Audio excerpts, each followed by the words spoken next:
ajo e Einsteinit, që thotë që nëse ti do që fëmia yt të bëhet inteligjent, lexoj pralla. Nëse do që të bëhet akoma më inteligjent, lexoj akoma më shumë pralla. Shtëzëvallet nuk janë vetëm femra, nuk janë vetëm gra.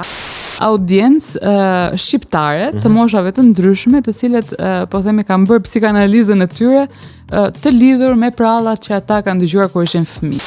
Unë do doja që kur e merr librin në dorë, fëmia shqiptar, brenda ose jashtë trojeve tona, të ndjej, po themi, krenarin e lidhur me identitetin e vet.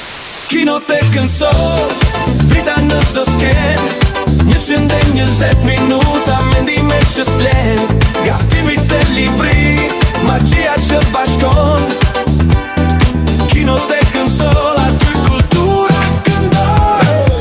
Përshëndetje miq të Kinotekës, mirë se erdhët edhe në këtë të mërkur. Uroj të keni qenë mirë, uroj që i keni përballuar me zotësi të gjitha këto ditët e nxehta të verës. Jemi tu së bashku për të ndarë një tjetër episod ku do të kemi shumë për të folur dhe do të bëjmë një rrugtim shumë interesant sot, këtë ua garantoj. Si gjithmonë përballë meje kolegu Egon Loli. Përshëndetje të dashur miq dëgjues të Radio Sol dhe Kinotek në Sol, si ja keni kaluar? Unë po shoh tani që thoni ju, po shoh këtë aplikacionin e motit se ka plasur një vapë të mërshme që s'po dim nga t'ja mbajmë, po shkrim, shqyqyr që nuk jemi aq të ëmbël, nuk jemi sheqer, kështu që të shkrinin fare. Se ka dhe që janë, kështu. Po, ka gjithmonë. Ka që janë sheqer. Ju si keni qenë, kujdes rripin e sigurimit për ju që ktheheni nga puna tani, e di që mund të jeni pak se kanë nisur pushimet, edhe një pjesë mund edhe të na dëgjojnë nga beach baret ose nga plazhi, nuk e di, Kështu që s'do bëni keq. Shpresoj dhe uroj që t'ja kalojmë mirë së bashku sot. Do të shkojmë tek letërsia, por dhe do të shkojmë në fakt tek një periudhë që secili prej nesh kur e rikthen pas në kohë veten e kujton me nostalgji dhe me shumë dashuri. Janë përrallat, por përrallat na kanë ardhur ndryshe nga autori Ariol Abuzi, që ka shkruar edhe librin Përralla mistike shqiptare, duke na i sjell në një version më të pranueshëm për kohën në cilën ne jetojmë. Po më shumë ne do të kemi mundësi të tregojmë. Ariolën e kemi këtu. Mirë se erdha. Mirë se u gjeta. Mirë se u gjeta. Është kënaqësi të jem këtu mes jush. Kënaqësia është e gjitha jona. Edhe faleminderit që gjeni hapësirë në radio për të integruar edhe librin edhe letërsinë. Me shumë dëshirë, me shumë dëshirë. Ne kemi bërë këtë gjë me shumë dëshirë siç ta Viola dhe me një farë detyrimi që kemi ndaj dëgjuesve dhe ndaj shikuesve tanë për t'i sugjeruar dhe për t'i, edhe pse jo, dhe për t'i edukuar me artin. Kemi folur për teatrin, për kineman, për muzikën, për pikturën, po sigurisht vëmendja jonë gjithmonë ka qenë edhe tek libri. Përgëzime, dhe të gjitha rinë ta bëjnë. Ariola, ne tani do donim ta nisim nga libri, po s'kemi si ta nisim ndryshe përposa të pyesim si ndihesh në radio sërish pas 10 vitesh.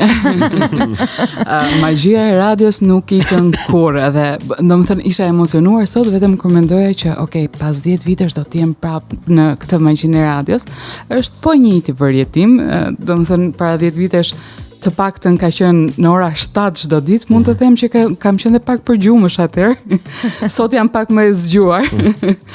Është bukur, magjia e radios mbetet e njëjta. Radio është dashurita, kanë thënë ata që ne kemi pas të ftuar dhe që kanë punuar një jetë të tërë në radio. Do ta përjetoni kur t'jeni larg dhe jo. Doja t'jeni larg. Jo, më merr malli, me thënë drejtën.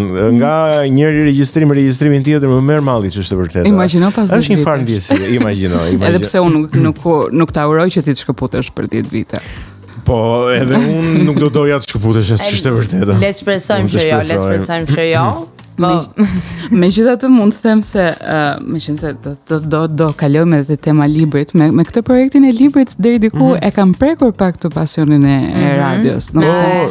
Varianti audiobook. Sepse përveç se ke sjell libër të faqosur apo në versionin PDF ti edhe e ke lexuar atë. Po, është edhe në audiobook shumë. Që është një risi kam përshtypjen për tregun shqiptar, sepse nuk është shumë e përhapur ende audiobook në Shqipëri.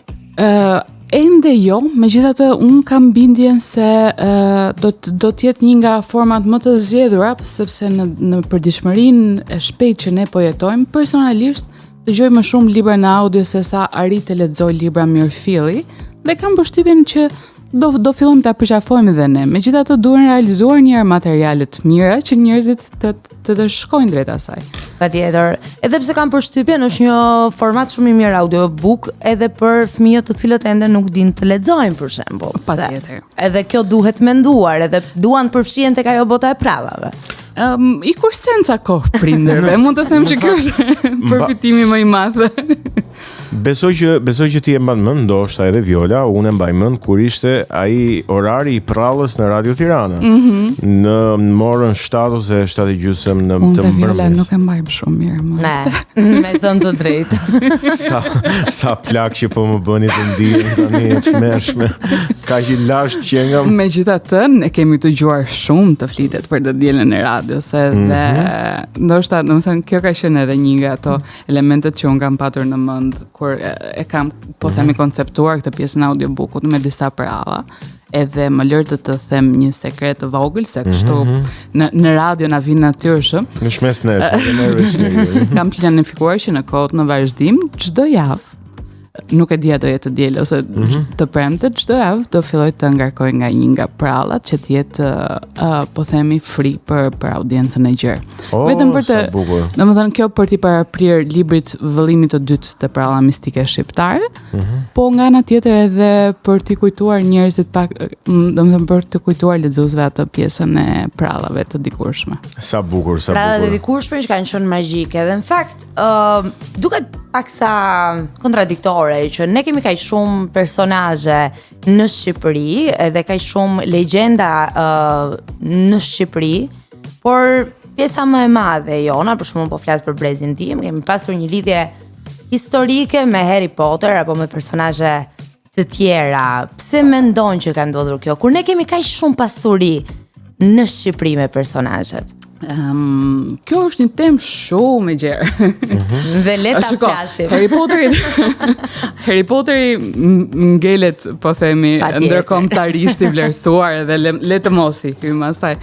Po pjesa e studimit dhe konsolidimit të personazheve të prallave, por jo vetëm të mitologjisë dhe folklorit ton, besoj se ashtu si shumë fusha të tjera ka nevojë për më tepër investim dhe vëmendje.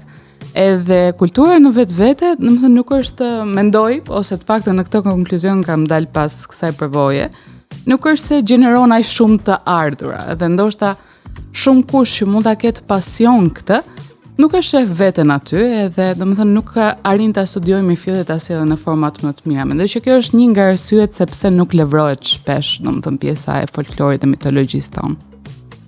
Por ti i ke hyrë kësaj rruge dhe me sa shoh unë e frymëzuar ta çosh deri në fund. Unë jam pashmangshmërisht e apasionuar prej shumë vitesh. Më lër ta kuptoj. Pra, pralla mistike shqiptare është botimi i parë i këtij lloji. Ti the që do të kemi edhe një të dytë, po të ndalemi tek i pari. Unë duhet të kuptoj pse të erdhi që të bësh një kontribut të tillë, një produkt të tillë. Ke lidhje me letërsinë, me ndonjë lloj studimi që ka të bëjë me mitologji, nuk e di, me histori nuk e di. Personalisht është një hobi im, pjesa e studimit të mitologjisë dhe folklorit shqiptar. Domethënë e kam filluar që kur kam qenë maturante, domethënë 15-16 vite më përpara që të levroj projekte nga pak të kësaj natyre në multimedia, në fotografi. Domethënë që lidheshin me risjelljen e miteve shqiptare.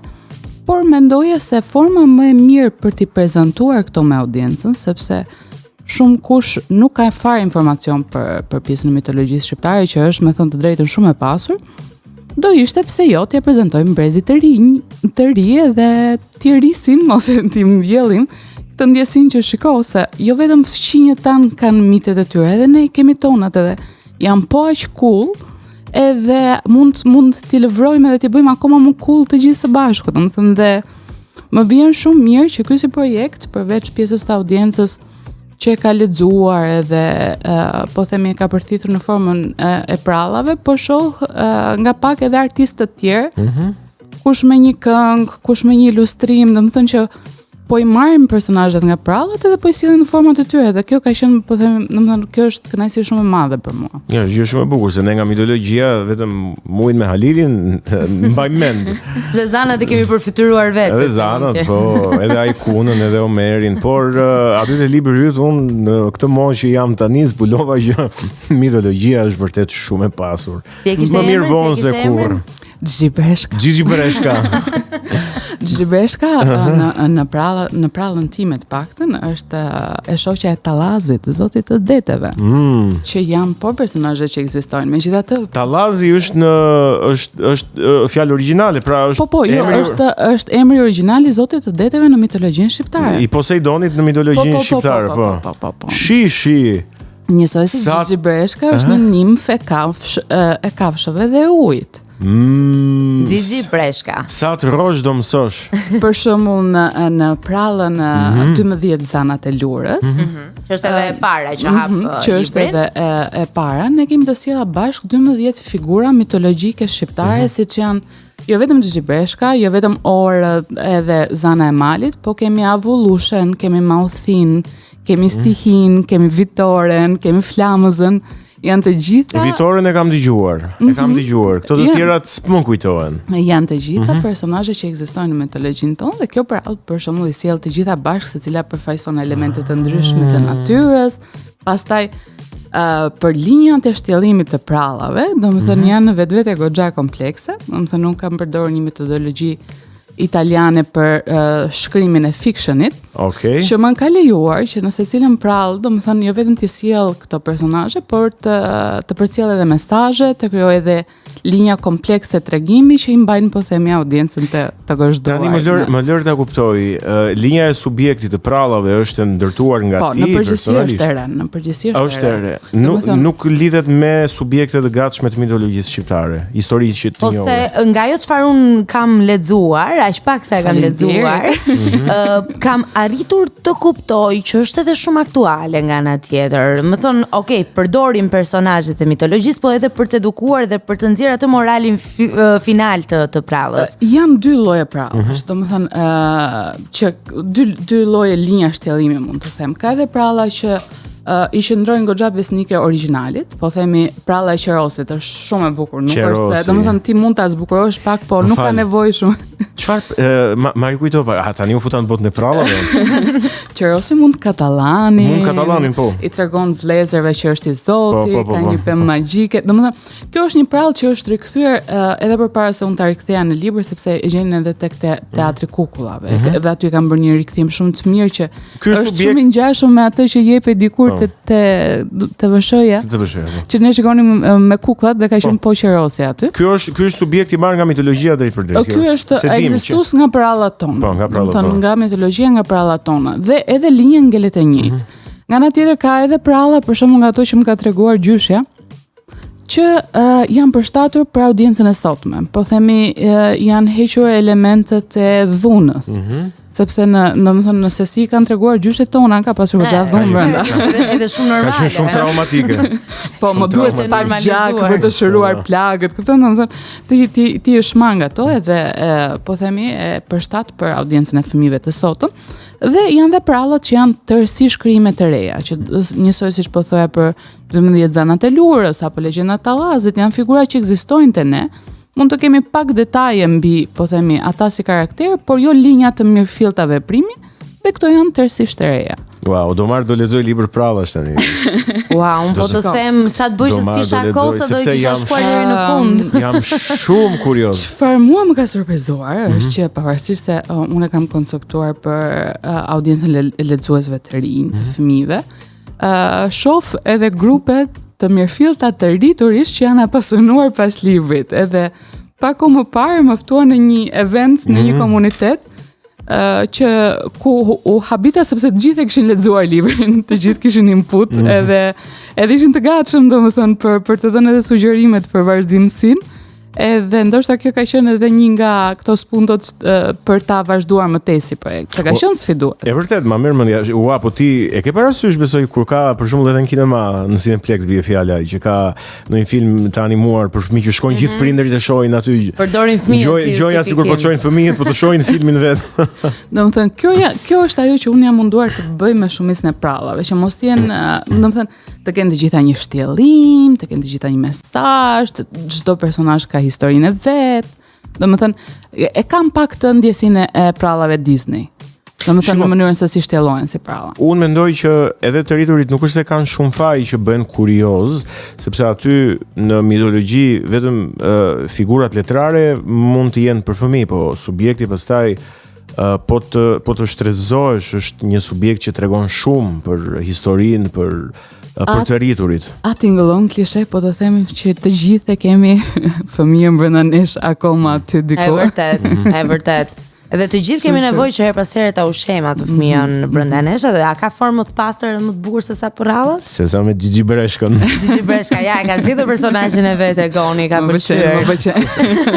I ka pëlqyer edhe emri edhe. Tani çfarë ndodh me zanat? Pajtohen në fund se nuk i shkolla dot. Në fakt, kjo si prallë është goxha aktuale për nga tematika, sepse lidhet me faktin që nga dëmet që njerëzit po bënin, 12 liçenet e lurës po shkonin drejt tharjes dhe drejt fundit. Dhe zanat që nuk flisnin prej shekush me njëra tjetrën, zgjohen dhe bëhen bashkë për të shpëtuar pjesën e liçeneve. Ajo që ndodh është që zanat përdorin të gjithë fuqinë e tyre, e përmirësojnë pak situatën, por nuk e shërojnë dot të gjithën. Vetëm kur njerëzit të gjithë u bashkohen zanave, ato arrin ta shpëtojnë të gjithë ekosistemin. Kështu që është rastësi. Rastësi e bukur. Rastësia është mbreti i botës. Ka një pjesë që mua më pëlqen shumë aty në parathënien që ti bën. Mënyra se si përshkruan lidhjen tënde me botën e prallave, gjyshja që është, le të themi, elementi kyç. Si e kujton fëmijërin tënde, Ariol? Unë mendoj që prallat në fakt dhe folklori patjetër që tregojnë shumë për formën e të menduarit edhe të më thënë janë pjesë e identitetit tonë. Edhe ne në përgjithësi si popull e kemi patur këtë traditën e të treguarit të prallave dhe të historive, dhe kjo ka qenë forma se si shumë prej këtyre personazheve kanë ardhur deri më sot. Në rastin e gjyshës time, ashtu siç e shpjegoj edhe te libri, gjyshja ime nuk ka ditur të shkruaj.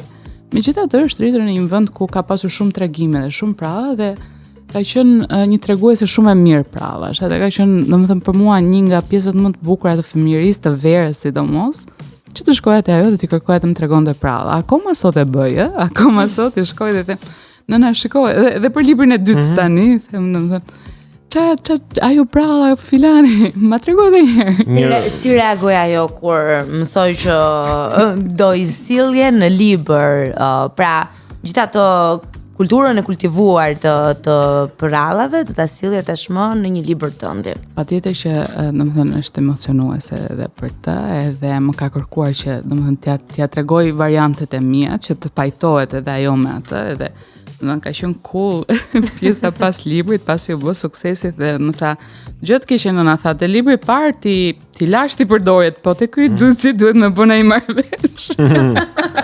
Ndër të drejtë në autorit, në gjyshës. Është nëna është smart. Nuk po nuk e ri dhe domethënë tani ri dhe ja kujtoj them nëna te ky dyti si e kemi përqindje.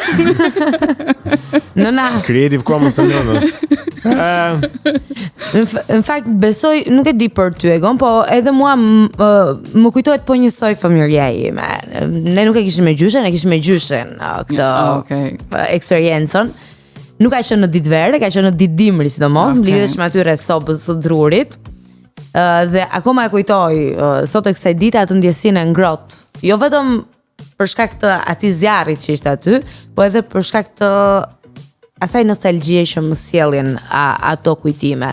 Gjyshi po ashtu na tregonte në legjenda, na tregonte për rralla të ndryshme dhe sa të pasur e kanë patur botën. Sot duket sikur gjithnjë më shumë ne po qëndrojmë me këmbë në tokë dhe po e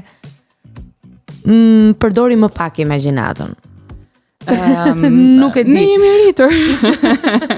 Ne jemi rritur. Shiko, unë kam përshtypjen që tek brezat e rinj, tek fëmijët, të paktën në kohët e fundit që kam qenë goxha, po themi në ndërveprim me prindrit. Domethënë, më duket sikur është rikthyer kjo pjesa e prallave dhe prindrit janë të ndërgjegjshëm mbi rëndësinë e prallave dhe një nga shprehjet që kam përdorur shumë këtë vit, po do ta them prapë se më pëlqen shumë, është ajo e Einsteinit, që thotë që nëse ti do që fëmia yt të bëhet inteligjent, lexoj pralla. Nëse do që të bëhet akoma më inteligjent, lexoj akoma më shumë pralla. Dhe kam përshtypjen që shumica e prindërve janë ndërgjegjësuar mbi këtë dhe e kanë krijuar atë ritualin e të lexuarit të prallave. Shiko, ne kemi nevojë që siç na e tha edhe i ftuari që kishim herën e kaluar, kemi nevojë të mësojmë të tregojmë, kemi nevojë për narracion, ëh?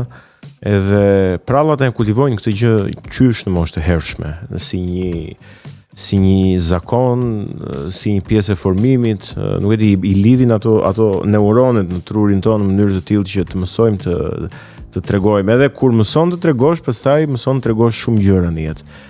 Pra nuk je një dimensional, je shumë dimensional në atë pjesë.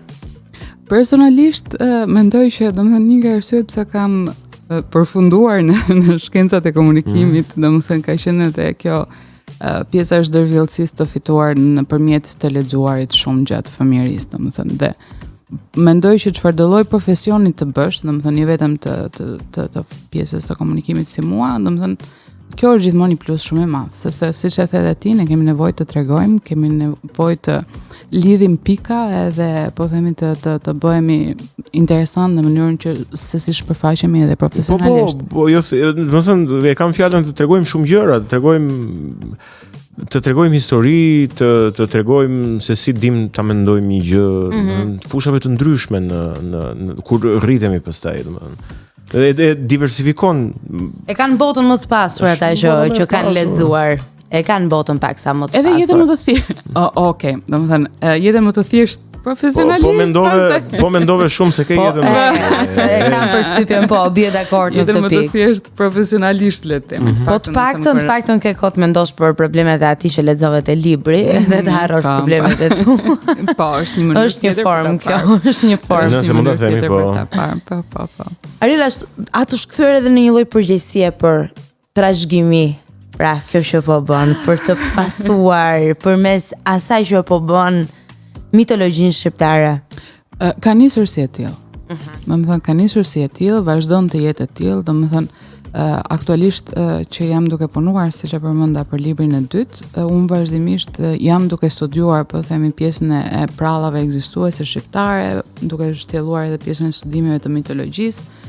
Është përgjegjësi, domethënë është shumë emocion kur ti domethënë merr përsipër që sidomos tani nëse në fillim nisi thjesht një projekt për të nxjerrë nga sirtari studimet e mia, tani ti e di pak a shumë efektin që kjo do ketë edhe shkakton pak ngërç. Domethënë shkakton pak ngërç. Kjo pjesa e përgjegjësisë domethënë, se thua tani do ta shohin, domethënë ti e mendon se si është pra duhet të kesh gjithçka në lup. Duhet ta kesh patjetër, sepse është shumë përgjegjësi, domethënë megjithatë në librin e parë shkoi çdo gjë shumë mirë, domethënë prallat ishin brenda, po themi, të gjitha normave etike, edukative edhe shpresoj, domethënë mendoj që me këto linja didaktike që ndjek, domethënë do jetë e njëjta gjë edhe tek dyshi. Por deri atëherë vazhdojmë të punojmë intensivisht. Në audiobook do jetë edhe dyshi. Po, patjetër. Okej, pra është një vazhdimsi me të njëjtin tipologji. Ndonse po themi një rrymë e re edhe jo shumë e njohur dhe mua shpesh më është dashur ta sugjeroj, po themi ta shpërndaj, domethënë edhe me detyrim jo, po themi në pjesët e eventeve të promovimit që ne kemi bërë, audiobooku ka qenë gjithmonë falas, domethënë më është dashur ta nxis pak më tepër qarkullimin e audiobookut. Tani e shoh që shumë nga prindrit, për shembull edhe kur janë duke bërë një udhëtim në makinë, domethënë për t'i mbajtur fëmijët e angazhuar e vendosin audiobookun edhe kjo është kënaqësi më vete, po që patjetër që do ketë audiobook edhe në librin e dytë. Kur përpiqesh të futesh të botën e fëmijës teksa ke shkruar librin, çfarë do doje që të shihte dhe të merrte, të perceptonte një fëmijë kur hap faqen e parë të librit? Ose të dytën, ose po fillimin e librit, kur e nis librin? Unë do doja që kur e merr librin në dorë, fëmia shqiptar, brenda ose jashtë trojeve tona, të ndjej, po themi, krenarin e lidhur me identitetin e vet. Kjo është pjesa, domethënë e parë që nga momenti që e prek si libër, ta di që kjo është diçka që i tregon për rënjët e tij, për vlerat e të qenurit shqiptar dhe domethënë në këtë linjë pastaj shpërfaqet e gjithë pjesa e brendësisë së librit. Interesante. Pra, duhet të thënë që edhe një arsye tjetër madhore është diaspora. Pra, fëmijët shqiptarë që rriten në diasporë. Mua më vjen shumë mirë që pavarësisht se shpërndarja e librit ka qenë pak e limituar për diasporën, shqiptarët e diasporës e kanë gjetur mënyrën për ta bërë të tyre shpesh, domethënë dhe një numër shumë i madh kopjesh, unë e di që kanë shkuar jashtë sepse marr feedbackun e lexuesve, po e kanë marrë për shembull, okay, ma lër të shtëpia e prindërve, po më vjen një kushëri nga jashtë, sidomos në pjesën e vitit të ri, domethënë që kishte shumë po themi udhëtime, ishte shumë aktive, domethënë kjo pjesa e diasporës, edhe me përshtypje shumë të mira sepse ndoshta e përjetojnë edhe më tepër akoma këtë pjesën e mallit pra Deun. Po edhe kanë pak më të pamundur, për shembull të rinë aq shpesh me gjyshet. Dhe gjyshet edhe gjyshrit janë gjithmonë aty për të edukuar në format e tyre, po edhe për të treguar këto përrallat, edhe legjendat, ashtu siç din ata. Ti tregojnë, po në fund të ditës lën një kujtim edhe një shije shumë të mirë. Ata e kanë më pak mundësinë ta bëjnë këtë. E drejtë, edhe një nga kërkesat që ka ardhur me librin e parë për cilën jam duke punuar paralelisht është edhe përshtatja e librit në anglisht. Kjo vjen kryesisht nga shqiptarët e diasporës, për shembull që kanë partnerët e huaj apo kanë shumë shoqëri. Po, do ta përkthejmë Gigi Breshkët. Po, we'll find a way. Gigi Turtle. Ose mund të bëjmë Gigi, nuk e kam menduar ende, është ja, që nga një hall më vete. Domethënë është çdo gjë gati edhe jam shumë e lumtur sepse kam gjetur një profesionistë të mirëfillt që ka punuar me punimet e Robert Elsit. Dhe që domethënë e ka pëlqyer si vepër edhe duke qenë që ai ka qenë po themi një nga shtyllat e mira të referimit për pjesën e studimeve, është realisht krenari për mua fakti që do jetë përfshirë në këtë si proces, kështu që është gjithashtu një proces, domethënë i librit që më entuziasmon, fakti që do mund ta përshtasim edhe në anglisht edhe pse jo të tregojmë nga ishta mundemi, nga pak edhe botës këtë pjesën e vlerave tonë. Mrekulli. Ky është pra një projekt, me sa po kuptoj unë, është një projekt identiteti, ë? Është një projekt identiteti. Mund quhet një projekt. Pra ti atashohesh me këtë jo thjesht në kuptimin e një produkti për fëmijë, jo, absolutisht. Më shumë në një produkt identitar. Mendoj që, domethënë, në të ardhmen shpresoj që mund ta sjell edhe në forma të tjera, sepse normalisht ndërkohë që punoj për këtë, bëj edhe katalogimin e personazheve, bëj domethënë edhe katalogimin e pjesës të simbolikës, të semiotikës, edhe ka shumë për të parë. Sa e vështirë ka qenë ti sjellësh edhe vizualisht të personazhe, se besoj kjo duhet të ketë qenë një punë e vështirë dhe një sfidë më vete. Shumë e vështirë.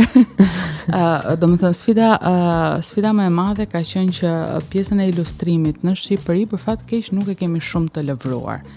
Edhe, domethënë kjo ka qenë edhe një nga arsyet që pas disa testesh që unë pata bërë për të realizuar librin, vendosa që në librin e parë ose të paktën në botimin e parë ti bëja të gjeneruara me AI. Dhe kur them të gjeneruara me AI, nuk është ajo gjëja që po e fus në ChatGPT edhe po nxjerr një imazh. Për të krijuar një imazh, po ta them që mund të duan 3-4 orë të mijat në Midjourney. Domethënë është vetëm një imazh, vetëm një imazh. Domethënë sepse duhet kjo pjesa e përpunimit, të detajimit edhe që të arrijë atë nivel. Por më duhet ta them që megjithatë nuk është niveli i detajimit aty ku unë, po themi si studiues do e doja. Dhe për këtë arsye, aktualisht jam duke punuar, domethënë edhe për këtë kam gjetur ilustrues të mirëfillt që shpresojnë në vazhdim edhe librin e parë ta ribotojmë me ilustrime të përshtatura me akoma më shumë detaje, po edhe dyshit të vi me një upgrade brenda. Bukur. Inteligjenca artificiale ka qenë goxha ndihmuese dhe Po, ka qenë, domethënë që në fillim të këtij projekti, ideja ka qenë që të përdorja inteligjencën artificiale për të strukturuar informacionin që kisha. Dhe edhe kjo pjesa e katalogimit për shembull, sepse normalisht aktualisht ka goxha libra, po janë të gjithë shumë të shpërndar, informacionet shumë të paqarta, dhe pjesa e inteligjencës artificiale më ka ndihmuar shumë që ti të bëj këtë pjesën e ndarjes të po themi të katalogimit dhe pastaj edhe pjesa e ilustrimit është realizuar me inteligjencë artificiale, por jo të shkruarit të prallave. Po si është pritur? Sepse normalisht kur ti thua që shiko se po përdor inteligjencën artificiale, gjëja e parë që shkon në mend është përdorur dhe të shkruar. Jo. Në këtë jo. Po sidoqoftë kush e ka dëgjuar si e ka pritur pra përdorimin e inteligjencës artificiale, se kam përshtypjen jemi akoma pak skeptik tek kjo pjesë. Jemi skeptik. Domethënë unë mendoj që ka dhe arsye të qenurit skeptik. Megjithatë në impakt të parë duket sikur do jetë një punë e një cilësie të ulët, megjithatë kur e marrin në dorë dhe shohin nivelin e punës edhe e kuptojnë që nuk ka të bëjë me, po themi, këngët që tani dëgjojmë rëndom në YouTube të bëra me AI apo me fotot që mund të gjenerojë gjithkusht me një klikim, por është goxha më sofistikuar. Se punë e vlerësojnë, po themi, edhe nivelin e angazhimit në këtë drejtim. Megjithatë, unë i mbetem asaj që duhet përdorur aq sa është e domosdoshme, domethënë, por jo që ta bëjë gjithë punën kreative inteligjenca. Po, për këtë jemi dakord edhe ne. Po, jemi dakord. Ne kemi diskutuar shpesh që inteligjenca artificiale është pjesë e realitetit, ne po jetojmë me të. Por duhet bashkëjetesë, pra një bashkëjetesë e shëndetshme mes njeriut dhe asaj që ka krijuar njeriu, që është inteligjenca artificiale. Duhet profesionalizëm për të vendosur limitet. E drejtë. Ariola, çfarë muzikë dëgjon ti? Na sugjeron një këngë. Muzikë të mirë. Sigurisht, vetëm muzikë të mirë. Na sugjeron një këngë që të pëlqen, që e dëgjon, nuk di unë të vendos në mood. Javës të fundit për shembull kam qenë me Liberian Girl të Michael Jackson. Okej, perfekte. Shkojmë me të? Shkoj me Liberian Girl të Michael Jackson dhe rikthehemi për të folur për Gigi Breshkan.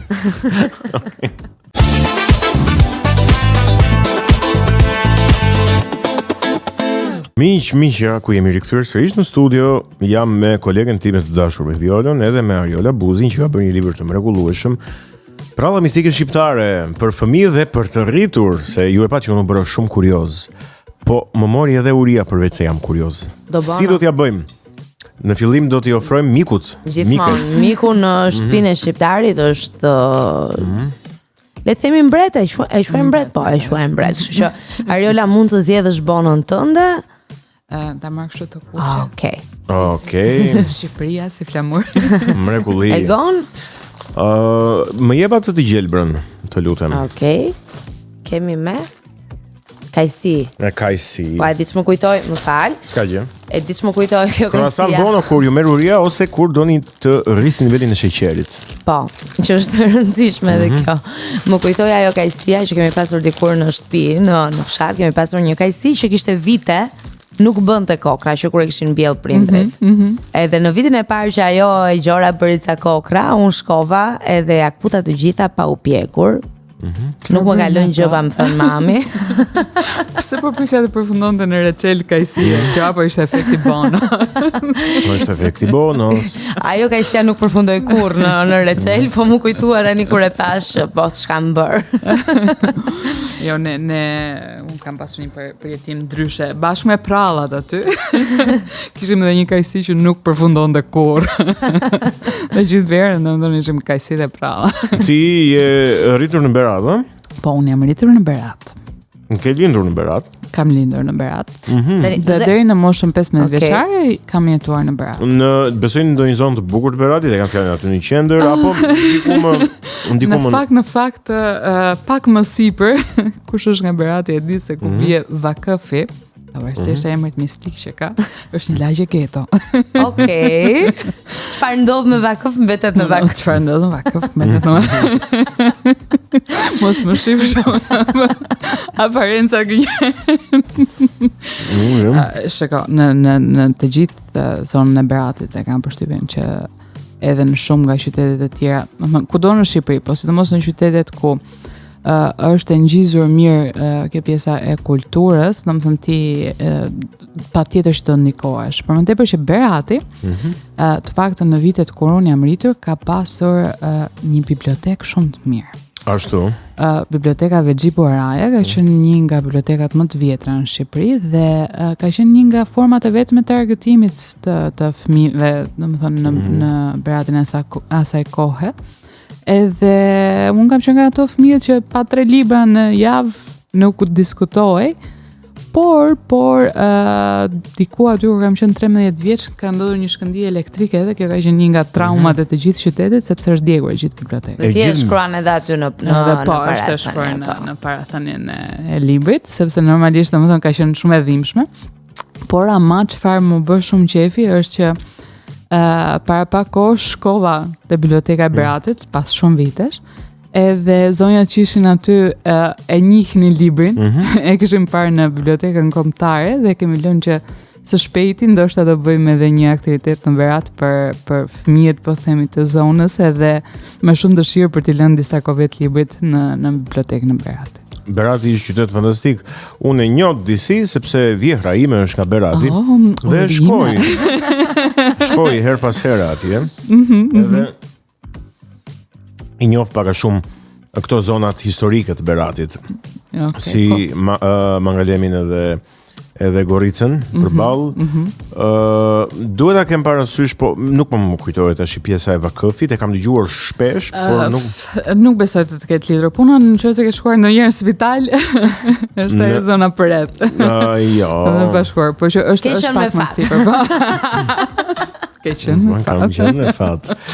Megjithatë, unë e di që do të gjej pa përgatitur për këtë, po më erdhi natyrshëm ta bëj këtë si loj, po i quaj unë. Le ta vendosim fëmirin tënde në formatin e prallës. Nisme na ishte një herë, si do e përshkruaje? Shiko, ku është metodologjia ime e shkrimit të fictionit? Këtu. Unë, domethënë, një pjesë të mirë të saj unë e tregova, sepse, domethënë, për një fëmijë që rritet në një qytet të vogël, jo me shumë aktivitet, po themi përveç pjesës të lojës që ne kemi patur me fëmijët e lagjes dhe kjo kanë qenë intensive, domethënë ne dilnim edhe s'dijej kur hynim brenda. Ka qenë pjesa e të lexuarit, ka qenë pjesa e televizorit gjithashtu. Unë jam brezi në 94-s dhe normalisht që kam ndjekur shumë Italia Uno dhe Mediaset. Dhe pjesa e gjyshes, gjysha ime ka jetuar në Velabisht, është ngjitur me Goricën, është po themi e zona aty, kështu që domethënë loj, libër, televizor, gjyshe. Domethënë kjo ka qenë vetëm se atje në Goricë të zë pleviti se nuk para bie dielli, ose apo bie dielli. Po ti mos shkon në dimër. Në dimër s'bie dielli në Goricë. Po në verë si duket situata që të shkojmë në Berat, se kaq vapsa është bërë në Tiranë. Domethënë pranvera dhe vjeshta janë periudhat më të mira për ta vizituar qytetin e Beratit. Edhe mua më vjen shumë mirë se domethënë e shoh që ka rigjallërim në disa drejtime në zonën e Beratit. Ka më tepër pritshmëri, mendoj që ka akoma më shumë potencial si qytet. Megjithatë është në rrugë të mirë, kështu që aktualisht një fundjavë në Berat mendoj që është një zgjidhje shumë e mirë, sidomos për pjesën e pranverës dhe të vjeshtës. Edhe vera është okay, po ajo është periudha ku ti mund ta shijosh vërtet. Një fundjavë në Berat është fantastike. Është shumë e bukur. Dhe me qira fjalë, sidomos tani që domethënë edhe pjesa e bizneseve, agroturizmeve, domethënë janë zgjeruar edhe në fshatrat përreth, është nice.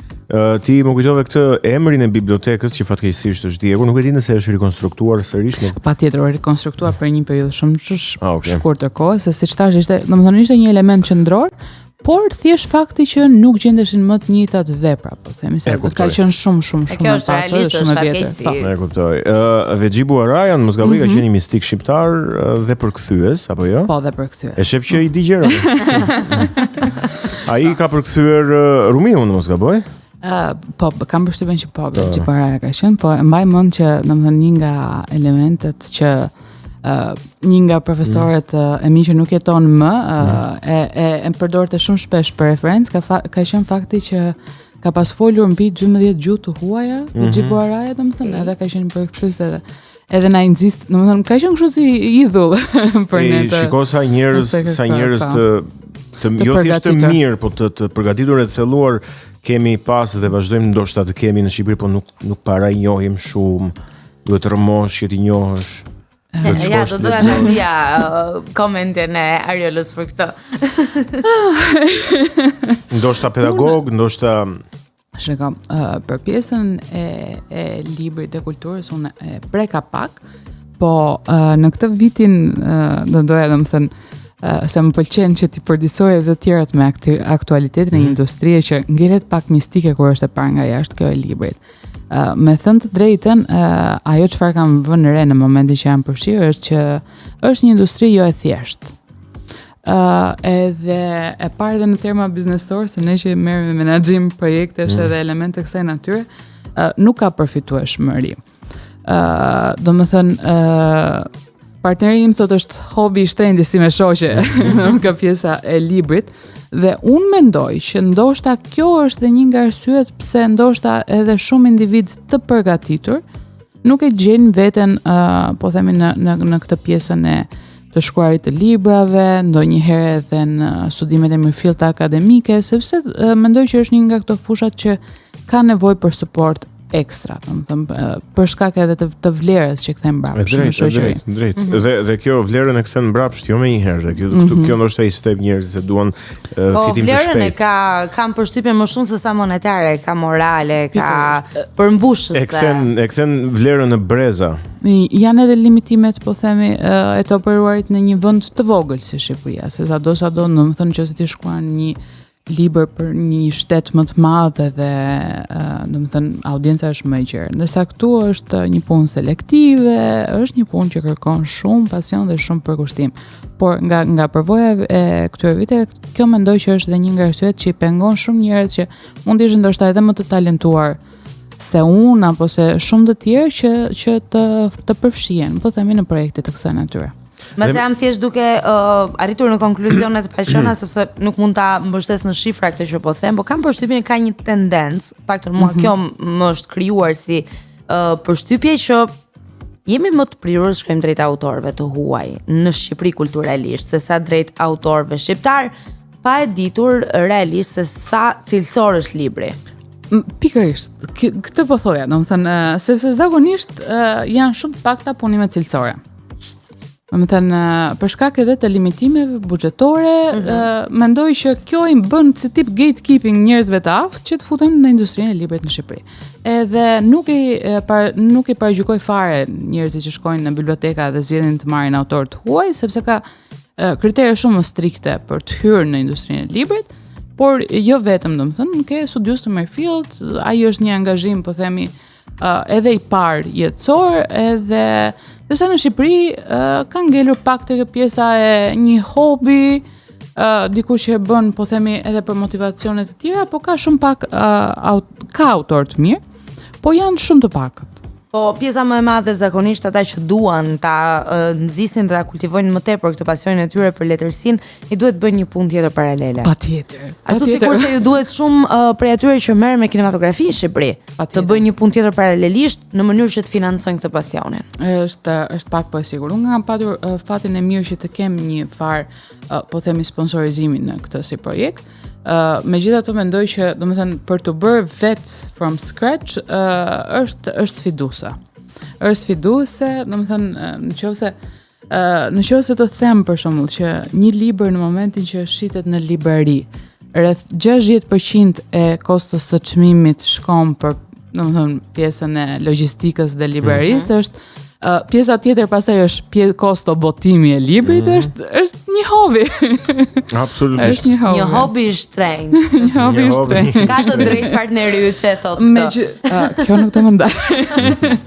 Shiko, unë mendoj që ne të rinë sot, domethënë që duam të bëjmë punë të mira, ka shumë forma për ta diversifikuar punën dhe për, po themi, për të gjetur hapësirën ku mund të gjenerohet buxhet edhe të vazhdoj, domethënë pjesa, siç tham, pjesa audiobookut apo ndoshta në të ardhmen pjesa e uploadimit në YouTube, domethënë mund të gjenden alternativa mendoj për ta mbajtur gjallë si frym, por kërkon vendosmëri. Padyshim, po ka një problem të madh, sepse në momentin që ti e humbet besimin se kjo gjë mund të eci dhe se kjo gjë ka hapësirë të zhvillohet, duket sikur ajo vjen zinxhir, pra nga një individ tek tjetri dhe kështu fillojnë dhe rallohen numrat atyre që mendoj që kjo është çfarë ka ndodhur me industrinë e librit në Shqipëri. Kjo është ndoshta edhe arsyeja sepse shumë të rinj të brezit ton stepen që të përfshihen në industrinë e librit, por nga ana tjetër është një dashuri jo materiale dhe jo monetare, kështu që siç e thash, shpresoj që domethënë unë të vazhdoj, domethënë paralelisht, mendoj që do ndodh kështu. Të paktën përvoja e librit të parë më tregoi që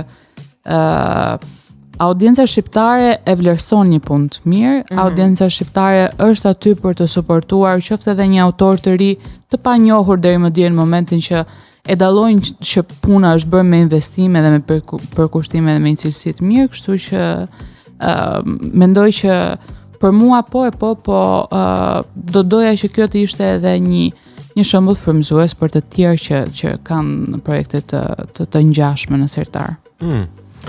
O, me që jemi të Berati. Shiko se nusja është influencuese. Vjera, akoma më Me që jemi të Berati, a është e vërtet që origjina e Nën Terezës është nga Berati? Për këtë nuk di të ta them. Shiko, nuk në studimet e mia mitologjike nuk ka. Jo, Nën Tereza nuk hyn mitologji. Nuk ka patur elemente kësaj natyre, nuk di të ta them. Pra që shtëpia e Bojaxhinjve është diku aty rrugës së Kalas. Nuk e kisha dëgjuar kur. Unë e kam dëgjuar, por nuk e kam të verifikuar. Me mbiemrin Bojaxhin në Berat kanë. Tani a janë ata apo janë të tjerë? Domethënë e di që edhe në Tiranë ne kemi po themi presumpcione të kësaj natyre në Shkup, patjetër që është faktike. Po që për Beratin nuk di të them. E di që është një mbiemër që po themi ka në Berat, por nuk di të them për rastin e Nën Terezës. Nuk kam studime të mjaftueshme të back up this. Po tani na bëre kurioz, nuk isha dëgjuar kur këtë.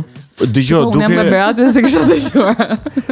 Duke ngjitur atë shtegun e Kalas nga ana e portës së Pashajt, e ke parasysh? Patjetër. Dikush që s'më kujtohet tamam, duhet të ketë qenë i zonës, më ka thënë që shiko se njëra nga ato shtëpitë atje i përket të familjes Bojaxhinjve që ka lidhje me Nën Terezën. Mund të jetë, patjetër, domethënë familjet e vjetra qytetare kanë patur lidhje me njëra tjetrën. Që ka shkuar në Shkup, por kjo ngelet thjesht një thënie, pa verifikuar sigurisht. E prandaj thash mos. Po mund të jenë kushturit aty. Mos e kishim mundësinë që të merrnim lajmin fatlum.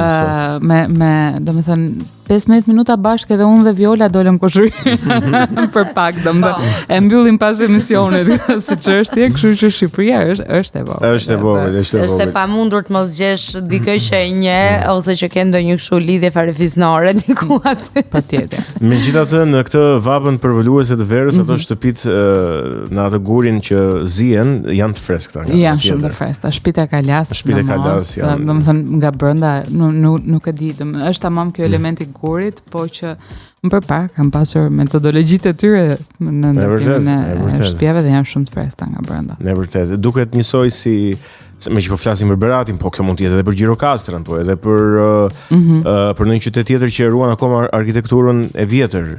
Tamam si pralla. Tamam si pralla, Shiko, ato rrugë jehojnë, domethënë ato lagje jehojnë nga identiteti i tyre. Domethënë unë mbaj mend kur kam qenë e vogël edhe shkonim në shtëpitë e Kalas, domethënë edhe fakti që janë aq të lashta dhe aq të mirëmbajtura, domethënë të vazhdojnë të jenë të jetuara që nga jashtë duket si e treguar, po ti ke qenë aty brenda dhe i shikon që domethënë janë ndërtime shumë të mira, vazhdojnë, domethënë trashëgojnë brez pas brezi. Është e paçmueshme ashtu siç janë të paçmueshëm shumë element të identitetit ton. No, shumë je lar sigurisht, po je lar kështu. Jo në Berat, në Mbrakull, lart, aty ku është burimi, që është i pastër. Është i pastër. Interesante. Kam shumë vite pa shkuar. Jam lar patjetër edhe në Berat, domethënë edhe në pjesën aty në vite, po kjo bëhet fjalë në vite shumë të hershme që memoria ime nuk i mban mend aq mirë, ndërsa më vonë po them shkonim në këtë pjesën. Se kam përshtypjen që Osumi është më i pastër sot se çka që në periudhën kur kam qenë unë, po themi adoleshente në Berat. Po, duke qenë se kalon në mes të qytetit, ta pret mendja që aty mund këtë pas edhe probleme. Është më i pastër sot, më beso. Gjithsesi, një opsion i mirë për të freskuar. Po, shko ti Viola në Berat, shko. Po. Duhet po gjej çdo alternativë të mundshme për të qëndruar në një vend që është pak më i freskët se sa Tirana, se nuk po e përballoj dot më këtë vapën, është vërtet mëshme. Po me përralla edhe mund ta përballoj. Nëse do pas i bie diell. Pas i bie dielli para asaj. Nuk e di. Ke pasur ndonjë ritual caktuar kur i shkruaje përrallat teksa përgatisje librin? Viola është nga Fieri dhe bën magji zakonisht. Kështu që ti bëja ndonjë magji se të shkruaj përrallat. Siç thash, kjo metodologjia që kam zgjedhur quhet Fabula, është metodologji italiane e shkrimit të fictionit. Po ta shoh është ekzekutuar, më shumë se sa si magji, duket si këto filmat e kriminalistikës që shtrohet çdo gjë në një tabel edhe pastaj ti vendos këto fije lidhse dhe është eksaktësisht e njëjta gjë. Domethënë për secilin nga prallat është bërë pothuajse një tabelë e tillë. I ruan ato skedat? Paka shumë i kam ruajtur tekstet, po pastaj domethënë duke qenë që kjo është domethënë gjë ta përshkruaj është si një kuti letra abgjozi, po themi, por është e pasur me elementet që ty të duan për të shkruar një histori të mirë. Edhe domethënë ti ripërdor ato, domethënë vazhdimisht, kështu që nuk është që i ruaja dot, por kam ruajtur tekstet që janë gjeneruar nga gjithë secila. Kjo ka qenë paka shumë, domethënë normalisht përziden personazhet, përziden simbolet, përziden elementet kryesorë dhe pastaj përshtrimin e secilës prall kam ndjekur këtë si metodologji që do të thotë ti përzjedh heronjt, përzjedh antagonistët, krijon historinë e gjithë secilit për tyre, përzjedh objektet magjike, domethënë është pastaj linjën kohore, do jetë drejt apo do jetë me rikthime, domethënë për secilin nga ato është krijuar ky muri i madh me linja dhe pavarësisht se kur lexohet duket shumë e thjesht, ka shumë elemente dhe një nga gjërat që unë mendoj që ka filluar nga pak, po do dalë akoma më në pah në vitet në vazhdim, është fakti që secila nga prallat, përveç linjës së parë, po themi që e lexon dhe përthith një fëmijë, ka palimpseste kuptimesh, domethënë edhe në momentin që ti i lexon për herë të dytë dhe të tretë, domethënë ka gjithmonë diçka që të bën aha, po domethënë ky elementi pas ka qenë i lidhur me këtë gjë tjetër, po kjo pas ka një simbolik që unë nuk e perceptova në të parën, edhe mendoj që kjo do vi me kohën, po themi zbardhja e prallave që kam shkuar. Gjërat e mira duan gjithmonë kohë, unë besoj shumë te kjo thënie dhe kam përshtypjen na është vërtetuar her pas here që koha është elementi më i rëndësishëm për ti bërë gjërat në formën e tyre më të mirë të mundshme. Unë se di sa kohë kemi ende, mund të na thotë DJ më i mirë për krejtëve, DJ Gigi Teni, nëse kam kohë që ta bëj pyetjen tjetër apo ta marr shtruar edhe të pres Vio, mund të vazhdosh. Shiko, ti fole për Beratin, për traditën e Beratit, bashkë në fakt ndam edhe unë atë që e kam i far pëlqimi për këtë gjë. Po doja të kuptoja këto personazhet mistik të mitologjisë, nga cila krahinat Shqipërisë kanë burimin më së shumti? Nga gjithandej. Për shembull Berati ka personazhe të Po, nga gjithandej. Megjithatë në përgjithësi, domethënë shumica e figurave nuk e kanë të specifikuar burimin për shkak se hasen në shumë zona. që do të thot, për shembull, historia e djalit Dragua, që është një tjetër nga prallat, të ftoj të lexosh, shumë e këndshme. Patjetër. Për shembull, miti ynë ose legjenda ynë që lidhet me djalin Dragua është një fenomen që ti e nxjerr nga veriu në jug, domethënë të ngrej krye dhe secili ka variantin e vet. Njësoj edhe Hizri, pavarësisht se emri i Hizrit është i zonës të veriut. Koncepti i njeriut të mirë që troket në derën tënde në mesnat dhe të teston mirësinë është gjithashtu i shpërndarë në të gjithë Shqipërinë. Kështu që domethënë jemi një vend i vogël, pavarësisht se japim ngjyrat edhe nuancat në secilën krahin, shumica e koncepteve hasen në secilën nga zonat. Megjithatë, në prallat që unë kam zgjedhur të rikrijoj, jam munduar që prallat ti lokalizoj. Për shembull, legjenda e Tallazit që ne përmendëm, unë e kam pozicionuar në zonën e Himarës, sepse më shkonte shumë për shtat që zoti i detit të ishte i pozicionuar aty dhe në përgjithësi të gjitha prallat jam munduar që ti ata shohim me një zonë, domethënë për t'i dhënë edhe pak më tepër ngjyra dhe kuptueshmëri dhe besoj që në vazhdim do plotësoj zonat e mbetura. Këtyre Himarës miru a bëre, se këta janë me Poseidonin, kështu që ti u çove Tallazin. U çove Tallazin. Shqipra. Ska zot grek në këto troje, vetë zota shqiptarga, morët vesh apo jo, Tallazi. Edhe unë mendoj që kjo është një nga format më të mira të shtjellimit të identitetit siç ne e përmendëm. Domethënë nëse ti shef shembujt e fqinjve, domethënë ata pjesën e mitologjisë dhe të legjendave të tyre i trompetojnë si një themel shumë i fortë identiteti. I marketojnë jashtëzakonisht shumë deri në Hollywood, deri në filma, kupton, industri gjigande. Ne i njohim nga mitologjia. Ne nuk ndodh kjo dhe nëse ti e sheh, domethënë shumë personazhe janë dhe të ngjashme, aq sa mund të fillojë dhe të bëhet e diskutueshme a është i yni, a është i tyre, domethënë por që pjesa e marketimit, të studimit, të trumpetimit të mitologjisë, unë mendoj që i jep goxha pikë të çmuara identitetit edhe pse jo ne duhet fillojmë. Dhe mua më vjen mirë që ti e ke bërë këtë gjë dhe po më pëlqen shumë. Me aq sa mund të bëj në dhomën time, duke shkruar pralla, mendoj. Kështu përveç për më tepër vëmendje. Ka shumë nevojë. Duhet të jetë një industri e tërë që është e vërteta. Po kam përshtypjen jemi edhe dobët goxha me burimet për mitologjinë. Purimet patjetër janë prallat që janë shkruar. Jo vetëm. Për shembull Robert Tensin që ne e përmendëm, por jo vetëm, ka edhe autorë të tjerë kanë bërë studime shumë të mira dhe janë të huaj që kanë ardhur në Shqipëri. Mendoj më shumë se sa me materialet, patjetër edhe materialet lëmë për dëshiruar, jemi dobët me studimet, domethënë me rëndësinë që japim studimit. Domethënë sot mua më vjen shumë keq që shumica e antropologëve, domethënë etnografëve janë në moshë të thyer dhe domethënë ti dhe nuk e shoh në brezin e ri këtë dëshirën për të profilizuar në të çka të kësaj natyre, edhe më ngrej pyetje për të ardhmen. Se normalisht është gjithmonë ai diskutimi Ariola që a më vlen vërtet kjo? Përveç përmbushjes personale. E drejtë.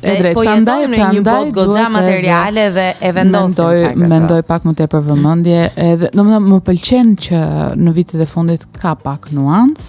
Domethënë shoh disa të rinj që kanë filluar dhe janë të angazhuar, po themi tek ripërtërirja folklorit dhe trashëgimisë, por që normalisht akoma më shumë duhet. Mendoj që nëse ne do bazoheshim tek mitologjia, a do kishim filma më të mirë, a do kishim fashion më të mirë, a do kishim e libra më të mirë, a do kishim kuptim më të mirë të vetvetes, të mënyrës se si mendon populli ynë.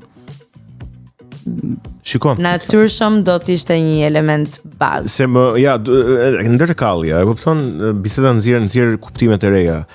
Në perëndim një shkencë e tërë, siç është psikanaliza apo studimet mbi psiken, janë mbështetur ndër të tjera edhe mbi interpretimet e mitologjisë greke të sjella në raportet ndërnjerëzore, unë mendoj që dhe imagjino se çfarë kuptimesh, çfarë pasurie dhe çfarë gurre pashtershme është ajo lloj mitologjie edhe për modernitetin.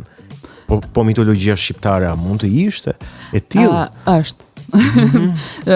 Fati më ka lidhur gjatë këtij projekti, domethënë ti vetëm sa lançon dhe del aty, po më kanë ftuar dhe në seanca psikoterapeutike të bazuara në pralla, ku kemi bërë dhe studime, po themi, në audiencë shqiptare të moshave të ndryshme, të cilët po themi kanë bërë psikanalizën e tyre të lidhur me prallat që ata kanë dëgjuar kur ishin fëmijë.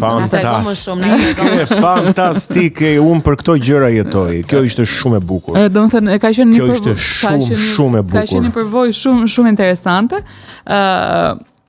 Ku psikologja që e drejtonte këtë seancë ka kërkuar që gjithë secili të shkruante poshtë prallën që mbante më shumë mend nga fëmijëria, dhe mbaj mend një zonjë ka zgjedhur Maro për hiturën, që është varianti shqip i hirushës. Po themi, dhe Maro për hitura ishte pralla që ajo mbante mend nga fëmijëria e vet, dhe psikologja arriti ti evidentonte që përjetimi që ajo kishte patur, po themi, me gocën e xhaxhait që ishte jetime dhe mënyrën se si këtë e kishin trajtuar, domethënë me bënte që të ishte kaq e lidhur me prallën e saj, domethënë të fëmijërisë, dhe ishte wow, dhe nuk e bëri vetëm me këtë zonjën, e bëri edhe me 2-3 elemente të tjerë, dhe vazhdoi të qëndrojë asaj që të njohim rrënjët tona, na mundson të kuptojmë vetveten më shumë. Fantastike. Edhe, domethënë, folklori ynë na tregon për se si kanë menduar të parët ta në momente të caktuara të historisë. Po ja, për shembull, ti se fantazia tani çlirohet, i shqyen ato kangjullat, barierat, zinxhirët. Siç e ka mitologjia greke kompleksin e Edipit që studiohet edhe thirret në psikanalizë. Kadareja është përpjekur të ngrej atë Konstantinin e Dorundinën, për shembull. Kush e solli Dorundinën, që është pjesë e mitologjisë shqiptare, ëh? Patjetër, edhe për shembull figura e Hizrit që unë përmenda lidhet me këtë pjesën e mikpritjes së shqiptarëve, po themi deri në vetmohim.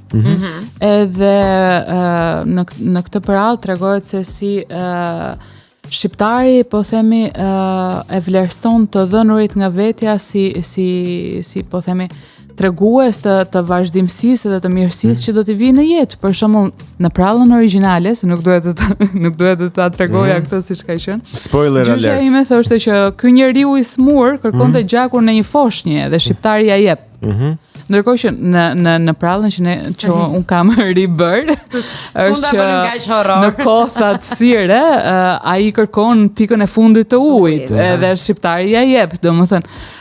Por ky në vetvete si figurë është një figurë që ka buruar nga ne si komp që vlerësojmë, po themi, mirësinë edhe pritjen e tjetrit, edhe domethënë të gjitha elementet e lidhura me të. Prandaj është kjo që domethënë prallat, jo vetëm prallat, folklori në vetvete, domethënë mendimtaria ndër vite tregon shumë për mënyrën se si është menduar atëherë, njësoj si ky rikrijimi tanishëm tregon për se si mendojmë ne tani, që ne tani domethënë i duam edhe pak më të lehta, i duam edhe pak më etike, domethënë ndoshta nëse dikush do t'i shoh pas shumë vitesh, do arrit të kuptoj pak më tepër për mënyrën se si ne kemi menduar në këtë fazë.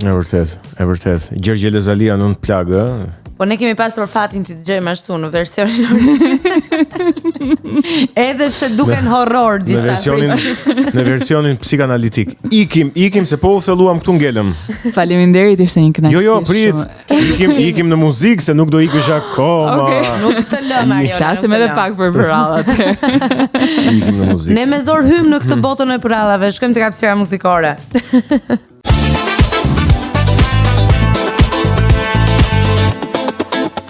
Mirë, jemi rikthyer, ja te kemi sërish këtu në studion e Kinotekës me Egonin dhe me Ariolën. Gjatë periudhës hapësirës muzikore, po diskutonim pak edhe për prallat, kështu që tani jemi gati të tregojmë më shumë. Autoren e kemi në studio. Besoj Ariola do na i përmbledhi shkurtimisht do na tregojë edhe detaje interesante të personazheve që ka sjell aty nga mitologjia shqiptare. Nga do ta nisim, Ariola? Ne po diskutonim pak tani me Egonin, edhe i thash që për shembull e bukur e Dheut është një nga personazhet që unë kam vërtet shumë për zemër, sepse jo vetëm është një personazh që e gjejmë në shumë pralla shqiptare, Por është shumë interesante në vetvete. Domethënë gjithmonë kam menduar që jo vetëm në këtë prallë, po e bukur e dheut mund të visi si një libër më vete. Megjithatë në forma se domethënë aq shumë pralla ka të lidhura me të. Megjithatë shumë shpesh në prallat shqiptare trajtohet po themi si një vash që fitohet apo shpëtohet nga të tjerët. Në prallën që gjendet në pralla mistike shqiptare e kemi trajtuar që është ajo heroina e kësaj pralle. Megjithatë, çfarë është tjetër interesante është që e bukur e dheut shpesh na shfaqet si dikush që ka aftësi të mbinatyrshme, mund të transformohet dhe ka goxha pralla që bien ndesh me njëra tjetrën. Ajo që unë jam munduar të bëj në prallën e të bukurës së dheut është t'i jap, po themi, zanafill ose përgjigje disa nga këtyre elementeve. Për shembull, në një prallë që shpesh e hasim në tregimet shqiptare është fakti që e bukur e dheut mund të shndërrohet në një pelë të zezë ose në një korp të zi ose në një arap të zi. Mi ka treguar gjyshi këto histori gjithë fëmirin. Mirë, po ti nuk e kupton se si arrin ajo të transformohet dhe po themi pralla që unë kam shkruar është zanafilla që ajo i merr arapit velin e zi që jep këto fuqi. Dhe në prallat po themi të tjera ti ka tani aftësit. Po për shembull po përmendja pak më herët që në përgjithësi prallat kanë simbolika të fshehura dhe pralla e të bukurës së dheut në këtë rast është një prallë që për nga pjesa e simbolikave unë ja atashoj pjesës së divorcit. Ne nuk kemi asnjë prallë apo domethënë shumë të pakta janë prallat që mund të po themi të bëjnë që fëmijët e ditëve të sotme të gjejnë vetveten dhe të kuptojnë pak më mirë po themi elementet që ndodhin. Në prallën e të bukurës së dheut ka ndodhur që Iati është i mbreti i xhindeve, sepse kështu është realisht në mitologjinë shqiptare, ndërsa unë e kam bërë që Jema është njeri. Dhe Oma është larguar kur kjo ka qenë e vogël. Domethënë ti e lë thjesht që ka ndodhur diçka aty dhe në momentin që kjo bëhet 16 vjeç kërkon të bëj bashkë skeptrin e dëshirave për të kthyer kohën pas dhe për të patur të ëmën nga kur ka qenë e vogël.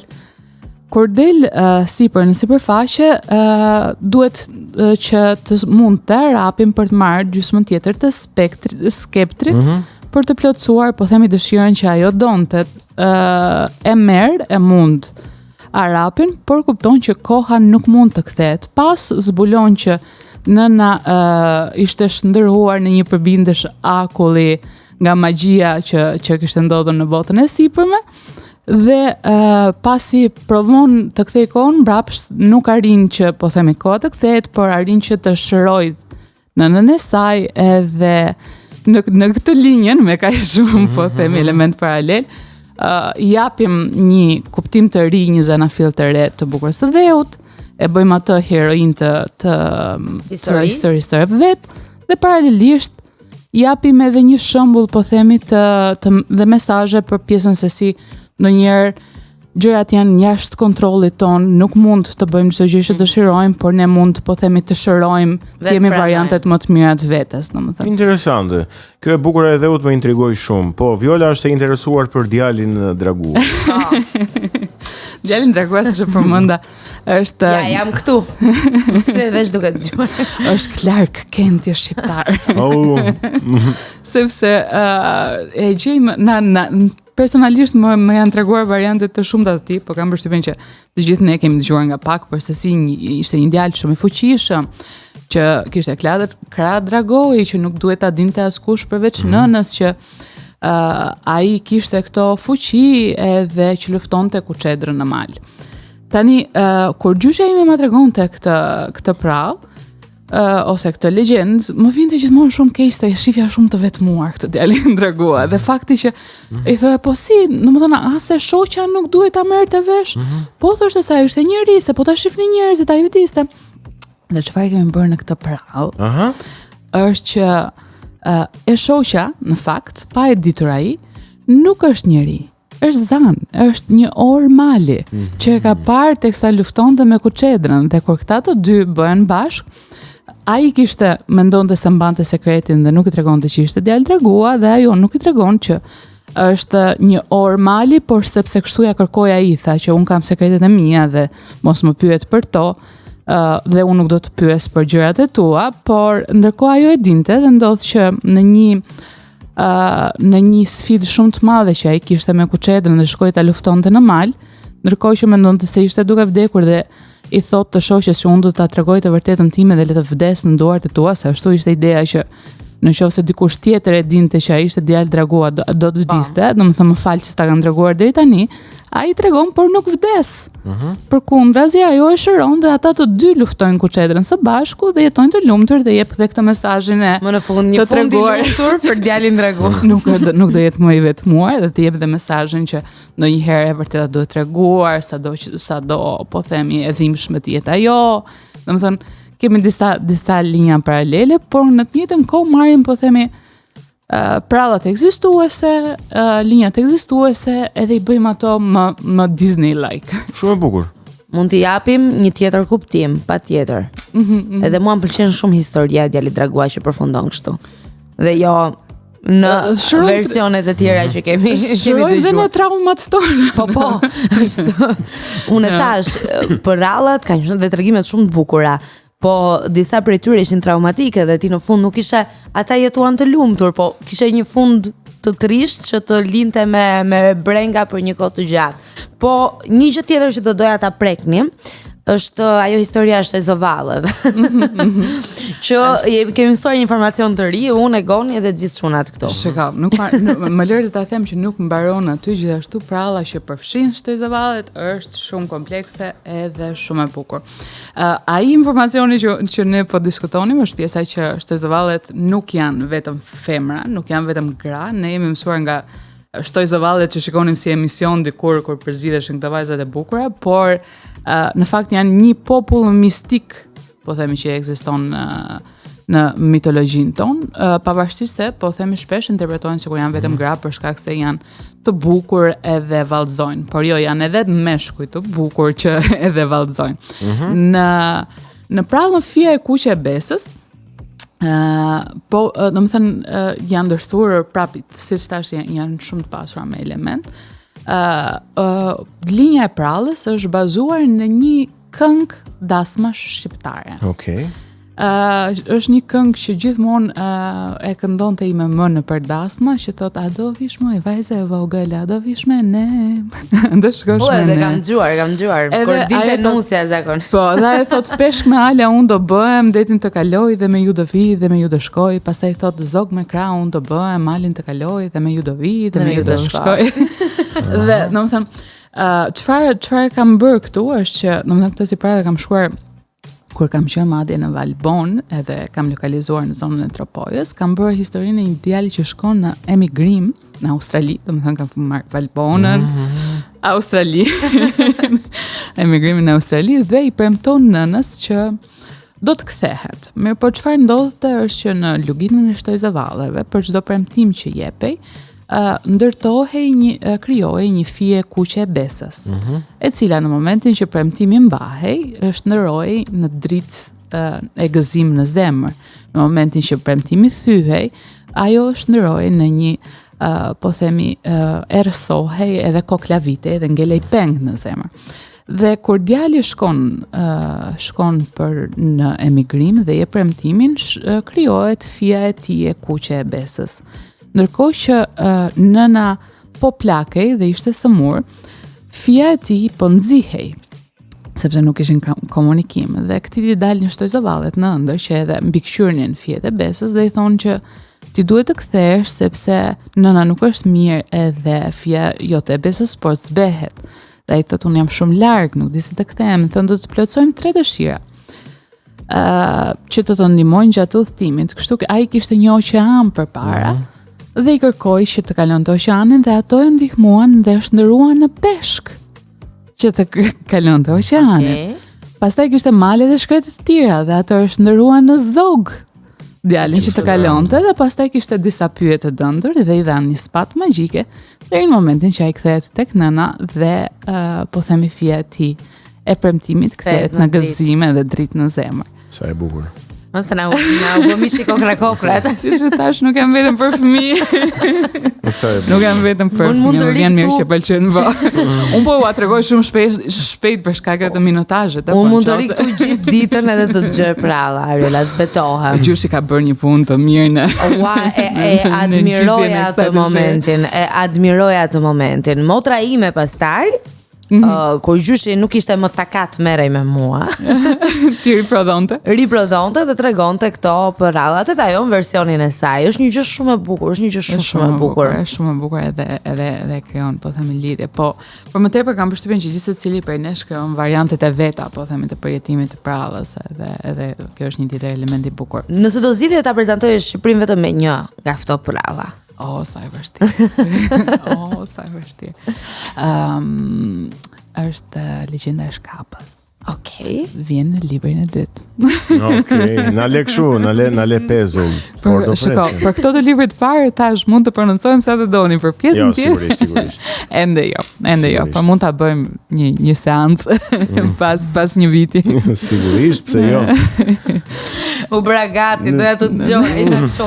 Okej. Kam përshtypjen që shumë nga dëgjuesit duhet ta dinë Legjendën e Shkapës. Është gjithashtu një nga prallat, po themi, më të njohura shqiptare. Nuk e di, akoma nuk e kam mbaruar procesin e ngjizjes të variantit të ri, kështu që nuk e di se çfarë ndryshimesh do ketë, po mendoj që është ikonike. Edhe është, po themi, Legjenda e Shkapës, po në variantin prallë. Okej. A ka një personazh që ti e gjen më pranë vetes?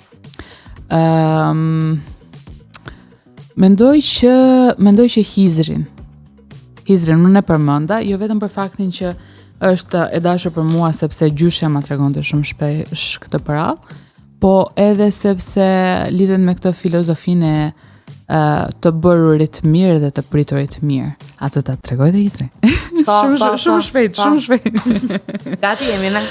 Nuk e din nëse ka njerëz që na ndjekin nga timoni, ju lutem që qëndroni zgjuar. Ata po argëtohen.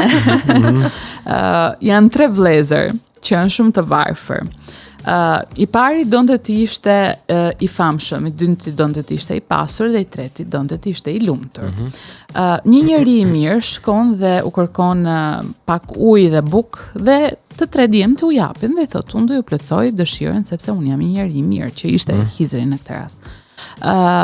I pari thotë unë dua thotë të merrem me tregti dhe të ma di emrin gjithë bota. Fryn era e veriut, godet 3 herë shkopin, plotësoi dëshira. I dyti thot, unë dua të kem stane dhe pasurit e pamata, fryn era e veriut, godet 3 herë shkopin, realizohet. I treti i thot që unë dua një grua në mendje me mua. Dhe një shtëpi të lumtur, fryn era e veriut, i realizohet dhe secili shkon në shtëpinë e vet. Vitet kalojnë dhe njeriu të mirë i thonë që vëllezërit nuk janë aq të mirë sa ti gjete në fillim, sepse kanë filluar që pasuria dhe fama dhe këto gjërat e tjera tu aprishin pak mendjen. Ngrihet Hizri dhe vendos të testoj për një herë të fundit se çfarë ka ndodhur me djemt që u ka dhënë bekimet. Çfarë bën? Vishet sikur është me plagë dhe i sëmur dhe shkon tek vëllai i parë, që ishte vëllai që merrej me tregti dhe me karavan.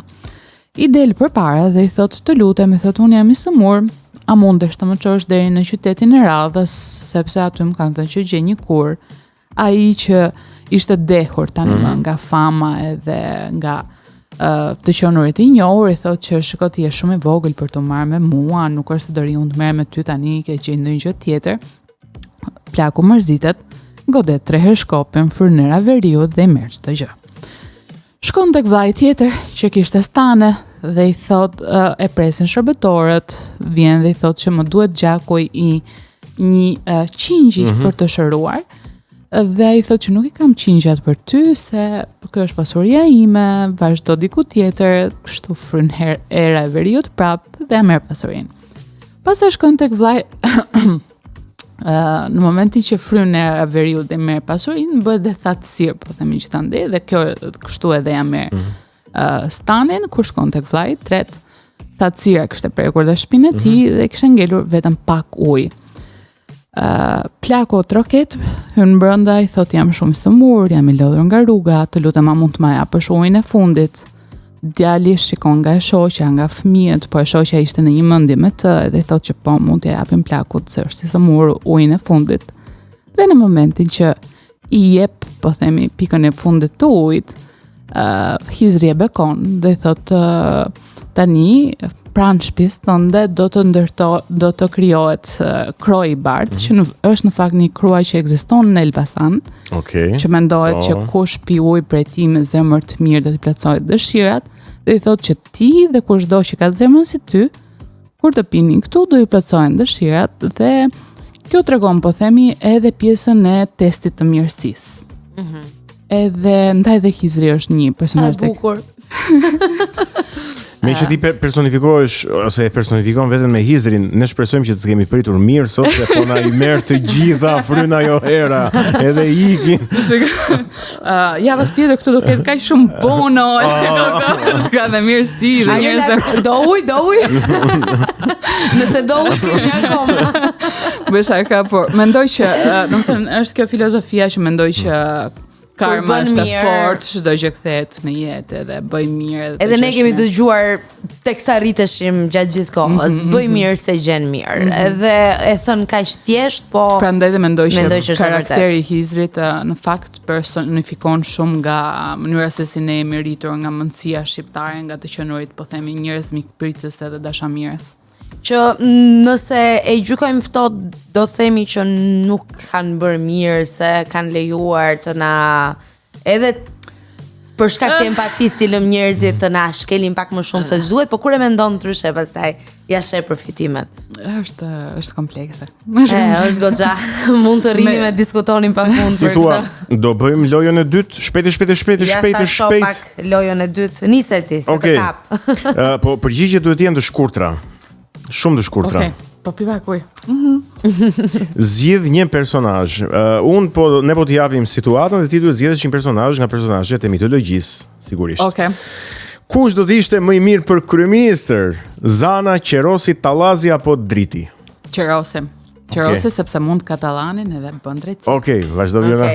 Kush do të ishte më i famshëm në TikTok nga personazh? Djali Draguar for sure. Kush? Se u emocionova nga Djali Draguar më ra nga duart skalet. Kush do të kishte podcastin më të mirë? Mendoj që Zana e Malit. Kjo që mbledh gjithë shoqërinë, Zana. Do i vinin gjithë. Po. Edhe ishte edhe dashamirëse edhe cute. Kush do të ishte më i vështirë për të pasur shok shoqe? Do njëra nga zanat mendoj, do më thënë këto të tipit stihia, flamëza, se janë pak, do më thënë natyrat vështira, po grinaveca. Kush do të shpëtonte Shqipërinë nga ndotja? Ngelem prapë të zanat. Ngelem prapë të zanat. Halli tyre ishte. Kështu që ngelem prapë. Donin ato, do jepnin zgjidhje. Kush do të humbiste në Tiranë pa Google Maps? Tallazi para se të bëhet zoti i deteve. Ishte kështu shumë out, domethënë para se të gjente fuqitë e veta. Kush do të ishte më i mirë në debat televiziv? Gishtoja. Okej, Gishtoja është a smart one. Okej. Kështu që mos i gjykoni me njerëzit e veç. Gishtoja i bën namin gjigandit edhe i bën gropën, po themi, pavarësisht se është shumë i vogël. Okej. Kush do të ishte më dramatiku në një grup WhatsApp i familjar? Familjar. Mendoj që Trimi, që është djali i Fjeku Qebesës, sepse është në emigrim. Domethënë ka shumë ndjeshmëri ndaj të ruajturit të bondit. Kështu që Trimi. Kush do të ishte më i përshtatshëm për film të animuar? Për film të animuar, mendoj që Legjenda e Tallazit është ready for it. Do më thënë e le prapa. Shishi. Tallazit e Gjigji Breshka, të mos do. Kush do ta kishte më të vështirë të jetonte në vitin 2026? 2026. E vështirë kjo, po. Mendoj që ky vllai tek Hizri, vllai i vogël që do mirësinë dhe është shumë i pastër. Okej, bën sens. Bën sens vërtet. Bën sens. Por do ishte thara I kroj se pa leçer do kishim bërë aty në punim. Do ta kishim futur në tubo. Lind pyetja do e kishte pirë Hizri pikën e fundit të ujit apo. Do ta kishte goxhat vështirë tani. Po. Imagjinojmë sikur Disney po të telefonon. Cilën për radhë do të propozoje të parën? Pick and choose janë të gjitha të bëra për ju. Kështu që telefonojnë Ariolën. Po për shembull, po të qëndrojmë te Tallazi meqense është gati, po themi. Cili do të ishte personazhi kryesor? Ishte vetë Tallazi, ja? Është vetë Tallazi, është edhe Xhixhi Breshka që është shoqja e tij, domethënë ka Gërshetëzën që është gjithashtu Gërshetëza. Po, është Gërshetëza është mami I Tallazit në këtë rast, që del në ëndër dhe I thotë, domethënë Tallazi është një djalë jetim I rritur mes barinjve, nuk di gjë për historinë e vet, marrin peng Himera që është edhe Kimera, po themi përbindshi legjendar që është I lidhur edhe me Himaren. Himara ka marrë nga Kimera. Ka marrë peng Xhixhi Breshkën. Edhe ai bëhet trim për të shpëtuar shoqen e tij, pastaj rrugës Pulon që ka këto fuqit, edhe mund të përbindshin, por ai nuk e mposht përbindshin, ai e zbut atë dhe zgjedhin të jenë, po themi, miq edhe përbindshi të bëhet, po themi, rojtari I zonave të tij, I mbretërisë të tij të detit. Është nice. Do ta bëje më shumë familjare apo të errët? Zakonisht, domethënë gjitha prallat ngelen familjare. Ngelen familjare. Janë familjare. Në cila do të ishte skena hapse? Skena hapse edhe në libër, edhe në audiobook është Xhixhi Breshka që I tregon fëmijëve të saj historinë e teatrit. Okej, kështu do ishte edhe në një film nga në Disney. Më beso kur them që janë të konceptuara si histori Disney, domethënë edhe linjat po themi të kohës, edhe këto marrjet deri marrjet e skenave janë gati. Janë gati. Nuk besoj se ne na mungon diçka tjetër veç financimit edhe ndoshta connectionit për të bërë për të shkuar deri atje. Po që domethënë janë të këndshme. Mund të realizohen. Vazhdojmë tek loja 5. Okej. Ja, nice. Okej. Se kujton se kalon let këtu. Si ke numëruar si se ishin heja. Nga 2, 3, 5. Mirë, tani ideja është që krijojnë disa fjali që mund t'i thonin personazhet dhe ti do duhet të gjesh se kush është, pra cili nga personazhet është. Mund ta thoj, pra cili nga këto personazhe mund të thoj këtë fjali. Interesante fare. Më mirë të jemi vogël dhe I zgjuar se sa I madh dhe bosh. Gishto, ja. Okej. Natyra nuk shpëtohet me magji, por me kujdes. Zanat. Cila do për tyre. Më e them Mama Drejgja që është mama e Si e ka emrin? Mama Drejgja. Sa bukur më pëlqen. Këto pralla të bëjnë të fillosh ta shohësh ndryshe dhe gjuhën shqipe, është. Po, janë. Zbulon sa e bukur edhe e pasur është gjuha shqipe. Besa nuk është fjalë, është bar. Bar. Domethënë, shtoj të vallet për ta vënë trimin përpara përgjegjësisë. Okej. Mos më nëndlerëso se jam qeros. Nuk është e lë shumë më. Ky është I preferuari, besoj brezit ton edhe brezit të më përparshëm, qerosi është hit. Po pse? Pse kaq shumë? Po se njësoj si shumë nga personazhet përfaqëson këtë, po themi, rebelizmin, identitetin, po themi në këtë rast ai shpëton familjarët e tij nga katalani, po themi që kishte futur në magji edhe menaxhonte të gjithë zonën, domethënë është ky heroi I vogël që është pak mistrec, edhe mendoj që I gjen vetveten, domethënë në këtë si personazh, edhe është I veshur me këto karakteristikat e shqiptarit që është smart, edhe e bën për familjen e tij, domethënë ka një sër elementësh. Edhe vazhdojmë tek e fundit e kjo lojë, edhe përbindshi ka një plag. A vlen kjo për ndonjë personazh të librit? Po, siç e përmenda, në prallën e Tallazit, ai zgjedh të mos e lëndoj dhe të mos e mposht përbindshin, por të kuptoj, po themi, se çfarë ja kishte shkaktuar të gjithë mërin, të gjejnë paqen dhe të kthehen në miq, po themi, në në vite. Se më kujtu ajo memja e famshme më del shpesh edhe gjej veten aty. Jam duke ecur me vrap, po më ndjek një serial killer, por kujtohem ta pyes se çfarë ka ndodhur me jetën e tij pse u bë një serial killer. Zakonisht ky personazh që vrapon është binjak kur dhe Si është binjak? në horoskop. Dhe me qëra fjallat i çfarë shenje? Je binjak, okay. Mundohemi të kuptojmë pak. Binjakët kanë shumë imagjinat, kështu thuhet. Dhe në fakt s'na shgënjeve. Vazhdim te loja e 6. Po, shkojmë te Wow, loja një e 6. lojë të 6. Nice. Tani e mban apo e heq? Do të vendosim në fundi moralizuesi për rallave. E mban apo e heq? E mbaj. Personazhi i njerëkës së keqe, nga tradita e mban apo e heq? E heq. Okej. Okej. Kuçedra si e keqja absolute? E heq totalisht. Princesha që pret të shpëtohet? Totalisht e heq. Okej. Eroi i vogël që fiton me zgjuarsi? E mbaj edhe ngrim në piedestal. Besa si koncept i paprekshëm? Është i yni qartë. totalisht. Mallkimi si mjet rrëfimi? Në qoftë se përcjell mesazh e mbaj. Okej. Dhuna në prralla tradicionale. Totalisht jo. Domethënë janë kaq të mbi ngarkuara në dhunë, më besoni, domethënë vazhdoj dhe lexoj për çdo ditë, edhe po ndoshta tregon edhe një formë të se si është menduar atëherë. E heqim, e kemi hequr dhe do vazhdojmë ta bëjmë. Frika si mënyrë edukimi? Apo e shpjegon ndryshe? E zbusim. Dhe një gjë mjaft interesante, gjuha arkaike në librat për fëmijë. Në qoftë se ndihmon në pasurimin e storytelling, do po themi të treguarit të historisë, e mbajmë. Okej. Tregon bukur. gjithashtu për mënyrën se si është menduar dhe është folur në një periudhë të saktuar. Ne shpresojmë që jo, Ariola, pra që prallat shqiptare të mos zhduken një ditë, po marrim një situatë hipotetike, nëse do zhdukeshin një ditë do duhet shpëtoje vetëm një. Cilën prej tyre?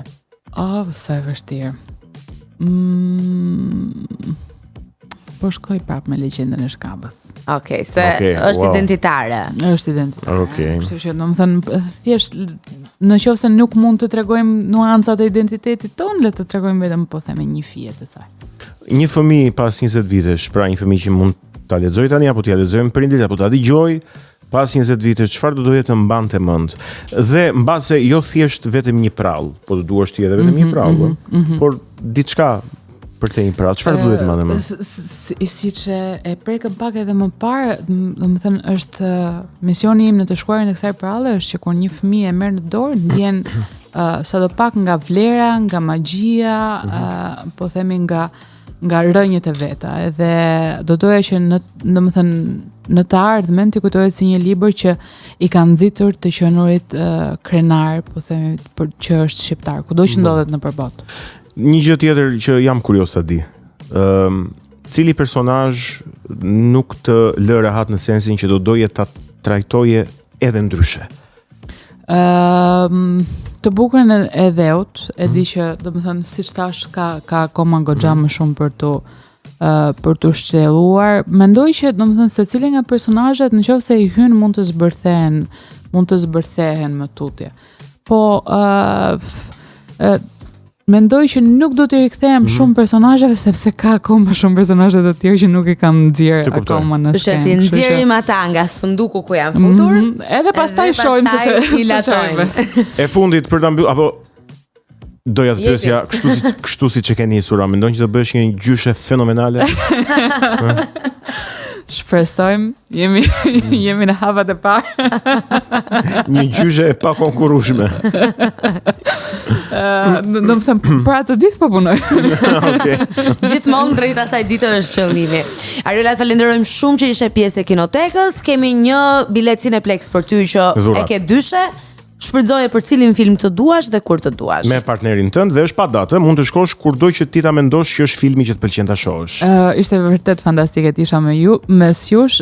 Ju falenderoj shumë jo vetëm për kohën që më dhatë në emisionin tuaj, po edhe për seriozitetin me të cilin e kishte zgjedhur ta trajtonit këtë projektimin. Vërtet që e vlerësoj. Kënaqësia jon. Faleminderit shumë që erdha. Faleminderit ju. Mirë, faleminderit miqtë e Kinotekës që na ndoqët. Kjo ishte Kinotekë Sol edhe për këtë të mërkur, ndërkohë që ne do t'ju lëmë në shoqërinë e 89.0 FM.